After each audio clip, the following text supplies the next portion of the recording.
YouTube channel में। आज हम लोग पढ़ने वाले हैं 7th क्लास का साइंस का चैप्टर नंबर 1, जिसका नाम है न्यूट्रिशन इन प्लांट्स। ये चैप्टर बहुत ही शानदार है और बहुत ही नॉलेज देने वाला है। तो चलो करते हैं इस शानदार वीडियो की शुरुआत। सबसे पहले हमें इस चैप्टर में जानना होगा कि न्यूट्रिएंट्स क्या होते हैं। जैसा कि आप सामने देख पा रहे हैं, कार्बोहाइड्रेट्स, प्रोटीन्स, फैट्स, विटामिन और मिनरल्स, ये सारे क्या होते हैं। हमारा जो भोजन होता है, ये जो भोजन के जो कंपोनेंट्स हैं, ये हमारे शरीर के लिए बहुत ही ज्यादा आवश्यक है और इन्हें ही हम लोग न्यूट्रिएंट्स कहते हैं। अब हम जानेंगे कि न्यूट्रिशन क्या होता है। न्यूट्रिशन क्या होता है? एक ऐसा तरीका होता है जिससे कोई भी ऑर्गेनिज्म जो होता है वो भोजन को ग्रहण करता है और उसका अपने शरीर के द्वारा प्रयोग करता है। तो यहाँ हमने न्यूट्रिएंट्स और न्यूट्रिशन के बारे में जाना है। अब हम लोग आगे पढ़ने वाले हैं ऑटोट्रोप्स और हेटरोट्रोप्स के बारे में। सबसे पहले जानेंगे ऑटोट्रोप। ऑटोट्रोप्स का मतलब होता है न्यूट्रिशन का वो मोड जिसमें ऑर्गेनिजम्स क्या करते हैं, अपना भोजन खुद बनाते हैं और वो भी सिंपल सब्सटेंसेस से, और इसे क्या कहा जाता है? ऑटोट्रोपिक। अब ऑटोट्रोपिक का वैसे मतलब निकाला जाए तो ऑटो का मतलब होता है शेल्फ और ट्रोपोस का मतलब होता है नरिशमेंट, मतलब खुद ही अपना नरिशमेंट करना। ऐसा काम प्लांट्स करते हैं और इसीलिए उन्हें ऑटोट्रोप्स कहा जाता है। अब हम पढ़ेंगे हेटरोट्रोप्स। हेटरोट्रोप्स का मतलब होता है एनिमल्स और दूसरे ऑर्गेनिजम्स जो क्या करते हैं, प्लांट्स के द्वारा तैयार किया गया रेडीमेड फूड ग्रहण करते हैं, उन्हें हेटरोट्रोप्स कहा जाता है।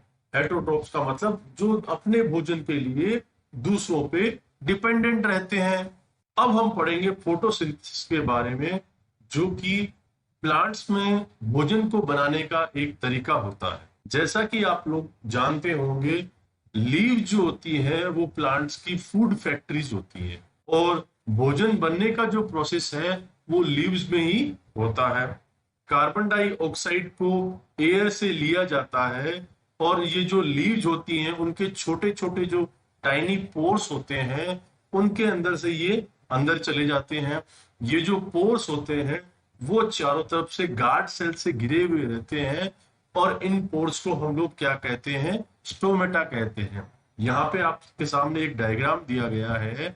इस डायग्राम में आप आराम से लीफ को देख सकते हैं और लीफ का जो स्टोमेटा वाला जो पार्ट है उसे आप आसानी से देख सकते हैं। यहाँ पे गार्ड सेल्स, स्टोमेटल ओपनिंग और स्टोमेटा जो है वो साफ साफ आपको दिखाई दे रहे होंगे।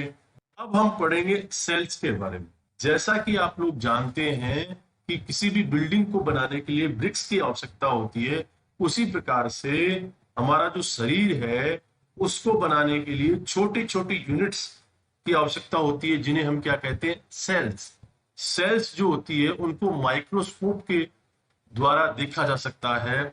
कुछ ऑर्गेनिजम्स ऐसे होते हैं जो केवल एक सेल से बने होते हैं। सेल जो होती है उसके चारों तरफ एक बहुत पतली बाउंड्री होती है, उसे सेल मेम्ब्रेन कहा जाता है। अधिकतर जो सेल्स होते हैं उनके एक विशेष प्रकार की अलग प्रकार का स्फेरिकल स्ट्रक्चर होता है, जिसे हम लोग न्यूक्लियस कहते हैं। और न्यूक्लियस जो होता है वो हमेशा एक जेली लाइक सब्सटेंस से घिरा हुआ होता है, जिसे हम लोग साइटोप्लाज्म कहते हैं। यहाँ आप इस पिक्चर में आसानी से न्यूक्लियस को देख सकते हैं और उसके चारों तरफ जो साइटोप्लाज्म है उसे भी देख सकते हैं, और उसके बाद में उनको चारों तरफ से जिस सेल मेम्ब्रेन ने घेर रखा है उसे भी आप आसानी से देख सकते हैं और समझ सकते हैं। आपको मैं ये बता दूं कि जितनी भी लीव्स होती हैं उनमें एक ग्रीन पिगमेंट होता है, उसे हम लोग क्लोरोफिल कहते हैं। ये क्या करता है? लीव्स की हेल्प करता है सनलाइट को लेने में। उससे जितनी भी एनर्जी लीव्स को मिलती है उससे कार्बन डाइऑक्साइड और वाटर की सहायता से भोजन बनाया जाता है। जैसा कि आपको पता होगा, भोजन का जो प्रोसेस है वो सनलाइट के प्रेजेंस में होता है, इसलिए इसे फोटोसिंथेसिस कहा जाता है। फोटो का मतलब होता है लाइट और सिंथेसिस का मतलब होता है कंबाइन करना। जैसा कि आप सामने दिए गए डायग्राम में देख सकते हैं, सन की लाइट जो है वो सीधी लीव्स की तरफ जा रही है और लीव क्या करती है, कार्बन डाइऑक्साइड को लेती है और ऑक्सीजन को छोड़ती है, और लीव्स के अंदर जो क्लोरोफिल होता है उसकी सहायता से भोजन बनाती है। तो इसका मतलब फोटोसिंथेसिस के बिना किसी को भी भोजन नहीं मिल सकता, और सब लोगों का जो जीवन होता है वो प्लांट्स के द्वारा बनाए हुए भोजन पे डिपेंड करता है। और ऑक्सीजन जो कि फोटोसिंथेसिस के दौरान रिलीज की जाती है, वो जो है मनुष्य के लिए और जितने भी ऑर्गेनिजम्स हैं उनके लिए बहुत ज्यादा आवश्यक होती है। फोटोसिंथेसिस के बिना इस धरती पे जीवन का होना असंभव होगा। फोटोसिंथेसिस के दौरान जब ऑक्सीजन को छोड़ा जाता है तो जो कार्बोहाइड्रेट्स होते हैं वो स्टार्च में बदल जाते हैं, और स्टार्च की उपस्थिति के कारण ही पत्तियां जो है फोटोसिंथेसिस कर पाती है। और स्टार्च जो है वो भी एक तरह का कार्बोहाइड्रेट ही होता है। पत्तियों के साथ साथ में फोटोसिंथेसिस जो होता है वो प्लांट्स के और जो ग्रीन पार्ट्स होते हैं उनमें भी होता है। जैसे कि कई जो पौधे होते हैं उनके स्टेम यानी तना और उनकी जो ग्रीन ब्रांचेज होती है वो भी फोटोसिंथेसिस में सहायता करती है। अगर हम डेजर्ट प्लांट्स की बात करें तो उनमें स्केल और स्पाइन लाइक लीव्स होती हैं, जो तीखी पत्तियां होती है, वो क्या करती हैं, पानी की जो खपत है उसे कम कर देती हैं। ऐसे पौधों में इस तरह की पत्तियां होने के कारण उनका जो पानी है वो कम खपत होता है और उन्हें भोजन बनाने में बहुत अधिक आसानी होती है। ऐसे प्लांट्स में स्टेम्स जो होते हैं, तने जो होते हैं वो हरे होते हैं और उनमें भी फोटोसिंथेसिस होता है। कई पत्तियां ऐसी होती है जो सामान्यतः ग्रीन कलर की नहीं होती है, उनमें भी क्लोरोफिल होता है, परंतु उन पत्तियों में क्या होता है, काफी मात्रा में रेड, ब्राउन और दूसरे कलर के पिगमेंट्स होते हैं। उनके कारण से जो अंदर का क्लोरोफिल का जो हरा कलर होता है वो हमें दिखाई नहीं देता है। इस प्रकार की जो कलरफुल पत्तियां होती है उनमें भी फोटोसिंथेसिस की प्रक्रिया होती है। आपने कई बार देखा होगा जहां पानी के छोटे छोटे तालाब रहते हैं वहां पे गंदा पानी जमा हो जाता है और वहां पे हरे हरे धब्बे से हमें दिखाई देते हैं। ये जो साधारणतः क्या होता है, एक ऑर्गेनिज्म की उत्पत्ति के कारण होते हैं जिन्हें हम लोग एल्गी कहते हैं। क्या आपको पता है इसका कलर हरा क्यों होता है?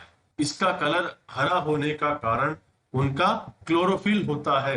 एल्गी जो है वो भी अपना भोजन फोटोसिंथेसिस के द्वारा तैयार करती है। अब हम पढ़ेंगे other modes of nutrition in plants. Plants में और कौन कौन से तरीके हैं जिससे वो न्यूट्रिशन लेते हैं।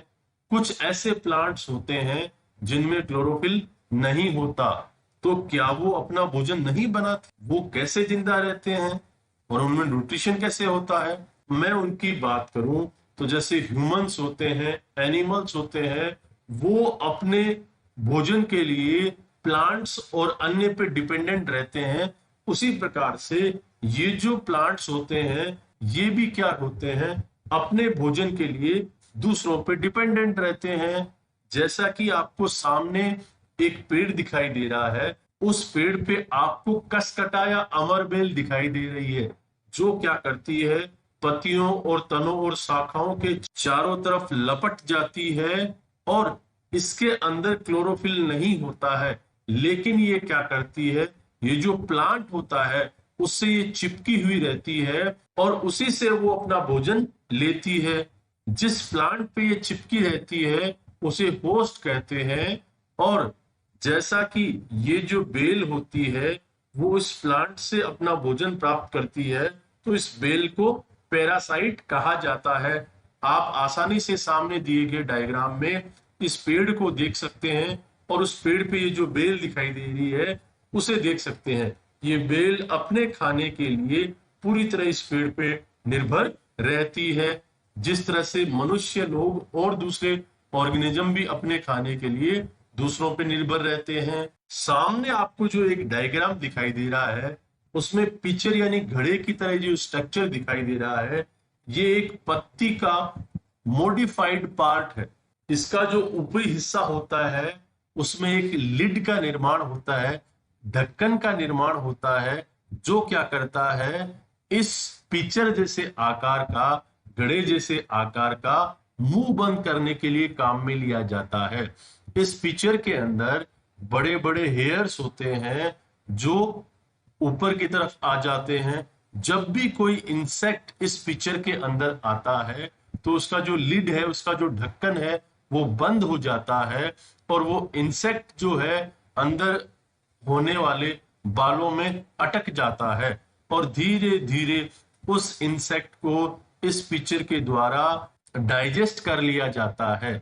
इस तरह के जो इंसेक्ट ईटिंग प्लांट्स होते हैं उन्हें इंसेक्टिवोरस प्लांट्स कहा जाता है, क्योंकि वो इंसेक्ट्स को खाते हैं। अब हम पढ़ेंगे सेप्रोट्रॉप्स के बारे में। आपने देखा होगा कई बार काफी समय तक ब्रेड को खुला रखने से उसके ऊपर थ्रेड जैसे कोई स्ट्रक्चर आ जाते हैं, उसे फंगी कहा जाता है। उनका न्यूट्रिशन का एक अलग तरीका होता है। वो क्या करते हैं, डाइजेस्टिव जूसेस जो होते हैं मरे हुए या खराब होने वाले पदार्थ से लेते हैं और उसे एक दूसरे सॉल्यूशन में बदल लेते हैं और उससे वो क्या करते हैं, अपने न्यूट्रिएंट्स ले लेते हैं। इस तरह का न्यूट्रिशन जिसमें ऑर्गेनिज्म क्या करते हैं, अपने न्यूट्रिएंट्स उस सॉल्यूशन से लेते हैं जिसमें डेड और डिकेइंग मैटर हो, उसे सेप्रोट्रॉफिक न्यूट्रिशन कहा जाता है। और ऐसे प्लांट्स जो सेप्रोट्रॉफिक मोड ऑफ न्यूट्रिशन को काम में लेते हैं उन्हें सेप्रोट्रॉप्स कहा जाता है। अब हम पढ़ेंगे सिम्बायोटिक रिलेशनशिप के बारे में। कुछ ऑर्गेनिज्म ऐसे होते हैं जो एक दूसरे के साथ में रहते हैं और एक दूसरे की सहायता करते हैं। इसे क्या कहा जाता है, सिम्बायोटिक रिलेशनशिप कहा जाता है। एग्जाम्पल के रूप में अगर हम ले तो कुछ फंगई होती है, वो ट्री की रूट्स में रहती है। ट्री क्या करते हैं, उन्हें न्यूट्रिएंट्स प्रदान करते हैं और उसके बदले में फंगस जो होती है वो क्या करती है, वाटर और न्यूट्रिएंट्स को सोइल तक पहुंचाती है। इस प्रकार का एसोसिएशन जो होता है वो पेड़ के लिए बहुत ज्यादा इंपॉर्टेंट होता है। अपना नेक्स्ट पार्ट है how nutrients are replenished in the soil. मिट्टी के अंदर जब न्यूट्रिएंट्स कम हो जाते हैं तो वो दोबारा किस तरह से उनकी भरपाई होती है वो पढ़ते हैं। साधारणतः क्या होता है, क्रॉप्स जो होती है उनमें बहुत सारे नाइट्रोजन की आवश्यकता होती है प्रोटीन्स को बनाने के लिए। हार्वेस्ट के बाद में क्या होता है, मिट्टी के अंदर नाइट्रोजन की कमी हो जाती है जो कि हवा में बहुत अधिक मात्रा में मौजूद होती है, लेकिन प्लांट्स उसे उस रूप में नहीं काम में ले सकते। उन्हें नाइट्रोजन को लेने के लिए उसे सोल्यूबल फॉर्म में होना चाहिए। एक बैक्टीरियम होता है जिसे राइजोबियम कहा जाता है, वो एटमॉस्फेयर में जितनी भी नाइट्रोजन होती है उसे ले लेता है और इसको सोल्यूबल फॉर्म में कन्वर्ट कर देता है। लेकिन राइजोबियम है वो बड़ा नहीं हो सकता और अपना खुद खाना नहीं बना सकता, इसलिए वो क्या करता है, जितनी भी छोटे छोटे जो प्लांट्स होते हैं उनकी रूट्स में रहता है, जैसे ग्रेम, पीज, मूंग, बीन्स और भी लेग्यूम्स हैं जो कि नाइट्रोजन को तलाशते रहते हैं। अधिकतम जितने भी पल्सेज होते हैं वो भी इसी तरह के लेग्यूमिनियस प्लांट से नाइट्रोजन लेते हैं और इसके बदले में क्या करते हैं, वो इस बैक्टीरिया को फूड और शेल्टर देते हैं। ये भी एक एग्जाम्पल है सिम्बायोटिक रिलेशनशिप का, जहां पे दो चीजें एक दूसरे पे निर्भर रहती है। और इस तरह का जो एसोसिएशन है वो फार्मर्स के लिए बहुत ज्यादा इंपॉर्टेंट होता है। उन्हें एक्स्ट्रा नाइट्रोजन फर्टिलाइजर जो है अपनी मिट्टी में नहीं काम में लेने पड़ते हैं, क्योंकि यहाँ लेग्यूमिनियस प्लांट्स हैं और वो नाइट्रोजन की सप्लाई को अपने आप पूरा कर देते हैं। अब हम जानेंगे इस चैप्टर में हमने क्या क्या पढ़ा है। इसकी मुख्य बातों में पहली बात है, जितने भी ऑर्गेनिजम्स हैं वो अपना भोजन लेते हैं, उसे काम में लेते हैं, उससे एनर्जी प्राप्त करते हैं और ये एनर्जी अपने शरीर को बरकरार रखने के लिए और उसकी ग्रोथ के लिए बहुत ज्यादा आवश्यक होती है। दूसरी बात हमने ये पढ़ी कि जितने भी ग्रीन प्लांट्स है वो अपना भोजन खुद बनाते हैं, और इस भोजन बनाने की प्रक्रिया को फोटोसिंथेसिस कहा जाता है। और इन प्लांट्स को जो अपना भोजन खुद बनाते हैं उन्हें ऑटोट्रोप्स कहा जाता है। प्लांट्स जो होते हैं वो सिंपल केमिकल सब्सटेंसेस जैसे कार्बन डाइऑक्साइड, वाटर और मिनरल्स को काम में लेते हैं अपने भोजन को बनाने के लिए। क्लोरोफिल और सनलाइट दो ऐसे महत्वपूर्ण तत्व हैं जिन्हें फोटोसिंथेसिस में बहुत ज्यादा काम में लिया जाता है। कॉम्प्लेक्स केमिकल सब्सटेंसेस जैसे कार्बोहाइड्रेट्स जो है वो फोटोसिंथेसिस के बाद में मिलते हैं। सोलर एनर्जी जो है वो भोजन के रूप में इकट्ठी कर ली जाती है पत्तियों के अंदर, जो कि क्लोरोफिल की सहायता से होती है। फोटोसिंथेसिस के दौरान ऑक्सीजन प्रोड्यूस्ड होती है और फोटोसिंथेसिस के दौरान ऑक्सीजन को रिलीज किया जाता है, जिसे ऑर्गेनिज्म अपने सर्वाइवल के लिए काम में लेते हैं। फंगई जो होती है वो न्यूट्रिशन कहाँ से लेती है? वो मरे हुए या सड़े गले जो तत्व होते हैं उनसे अपना न्यूट्रिशन लेती है, इसलिए उसे सैप्रोट्रोप्स कहा जाता है। कसकटा की तरह जो प्लांट्स होते हैं उन्हें पैरासाइट्स कहा जाता है। वो क्या करते हैं? अपना भोजन होस्ट प्लांट से लेते हैं। कुछ प्लांट्स और एनिमल्स ऐसे होते हैं जो अपने भोजन के लिए दूसरों पे डिपेंडेंट रहते हैं, उन्हें हेटेरोट्रोप्स कहा जाता है।